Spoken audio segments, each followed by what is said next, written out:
Hey folks, I'm up here in the solo with a question for you. What has 4 ranks, hundreds of pipes, and makes no sense at all? The answer is this right here.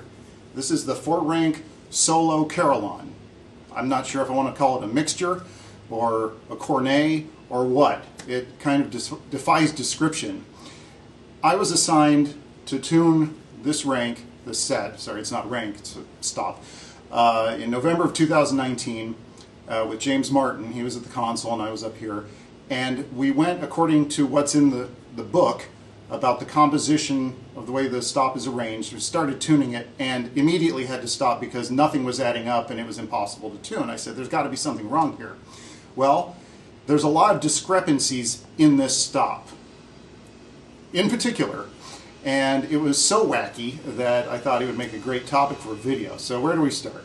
Well, this stop epitomizes Senator Richard's fetish for having different pipe forms available in compound stop. I'll call it a compound stop, there you go.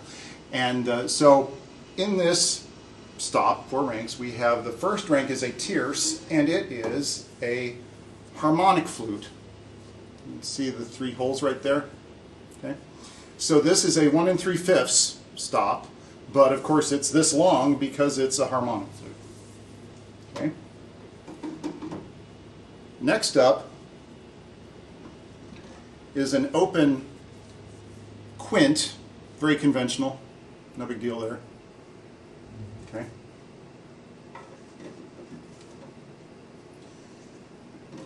This is actually the highest pitched rank in this stop. This is a 4/5 pitch tierce, and it is a stopped harmonic flute. You heard that correctly. The bottom C pipe of this rank is actually marked ZFLT, Zauberflöte. Zauberflute. So a stopped harmonic tierce, okay? And then, to cap it all off, a 1 1/7 septième, which is just a conventional open pipe. So you have 2 tierces, a quint, and a 7th in this rank. Of course, you know I'm going to love that. But again, when we started tuning, things didn't add up. For one thing, most of the organ tuners out there watching this are going to know that when you tune a stop like this, you generally go from back to front in order of pitch, right? It's just the way it looks. And if you look at the arrangement, I think you can see it on the camera there, it looks like it pretty much goes like this. You start here and you work your way forward. But no, that's not the way it works, because actually this stop here, rank number 3, is actually the highest pitched, even though it's every bit as long as the septième in front of it. It's stopped harmonic, remember? So you actually have to tune this one, then the septième, then come back to this one over here. Speaking of that stopped harmonic flute, as we were going through it, we found that from tenor C to the top, the pipes had been replaced with some other rank. It has handwritten notes on it, and it doesn't match anything else. These and there's a harmonic hole in the back of it. But these pipes from tenor C to the top were replaced at some time during the organ's life, most likely very long ago. Put that back in there. But the best one, I'm sitting on a 5-gallon bucket because it's the only way to get everything in the shot here. Start tuning the thing, get up to that top rank, it's supposed to be a 7th, and I'm tuning it, it's just like, what is wrong with this thing? It won't tune in. And then I start looking at it and realize, take a look at the top of the pipe there. You see how this is shiny? See how there's a shiny region right there? For most of the organ's life, that rank was tuned as a unison.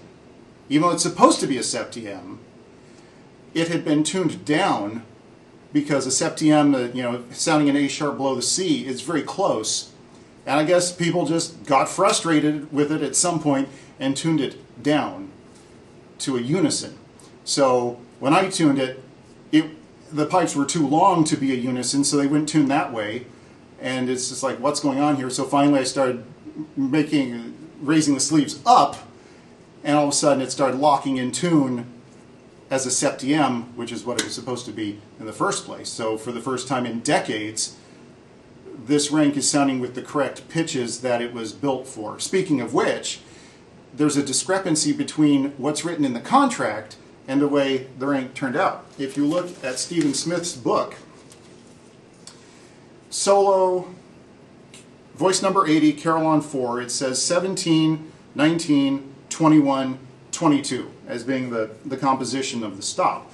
But what it actually is 17, 19, 21, 24. Okay? Now remember that difference between 22 and 24. One's a quint and one's a tierce. There it is in the contract that it says it's supposed to be the quint, but if you go to the console and look at the stop tablet, it says Carillon 17-24. So that is correct, and it lines up with what's here. Okay? So what exactly does this thing do? Well, it adds this blaze of harmonics. Remember, it's on 30 inches of wind. I mean, it's up there, and we're in the solo here, so everything's on really high pressure. And it just does its thing. Now, there's another problem, and we'll explore this down at the console. It breaks back. And the way it breaks back, again, really limits what it can do, but if you work around it, it can actually be kind of interesting. So I'm going to wrap this up here. I'm going to take the camera down to the console, and I'm going to try a new arrangement, miking the organ and the console separately so I can narrate and you can hear it up above. So I'm going to wrap this up and head downstairs.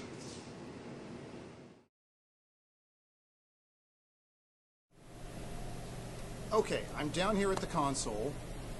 I fired this thing up.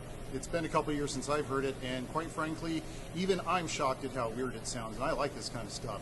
So brace yourself, and here's what it sounds like.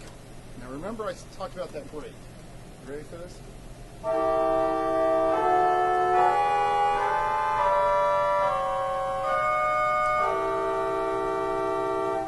You catch that? It breaks back by an octave at tenor C.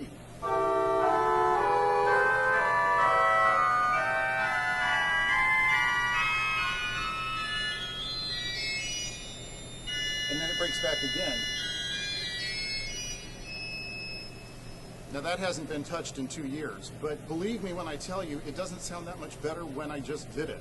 Or when anybody just does it. I don't take credit for it that much. But anyway, do you catch what's going on there? If you have 1 1/7, 1 3/5, 4/5, and 2 2/3, those are the harmonics of 8 foot, right?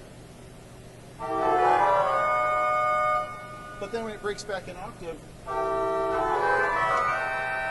those aren't the harmonics of 8 foot, those are the harmonics of 16 foot. So if you put them on with an 8 foot, it doesn't make much sense. If you put it on with a 16, it actually kind of does something.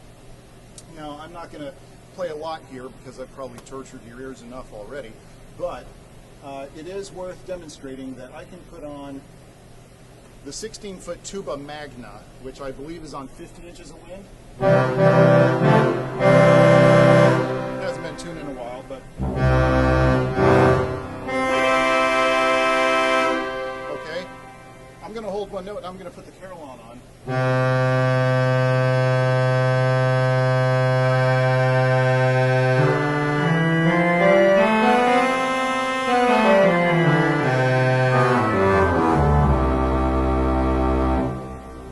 You can hear that stop along with a 50-inch wind pressure read clearly. It's that loud. Now, if everything was perfectly in tune and happy as can be, maybe it would make more sense, but for now I think it gets my vote as the single strangest stop I've come across in this organ. So on June 2nd from Boardwalk Hall, I'll sign off here.